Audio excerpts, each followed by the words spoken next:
How to create additional FTP accounts in Cpanel. This demo assumes you've already logged into Cpanel and are starting on the home screen. Now let's learn how to set up additional FTP accounts. Click the FTP Accounts icon.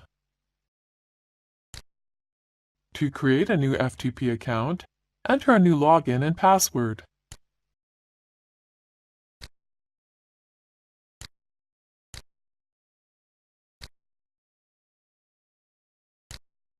Then click Create FTP Account. That's it! The new FTP account has been created. You can then change the FTP account's password, quota, or delete the account. This is the end of the tutorial. You now know how to create additional FTP accounts in Cpanel.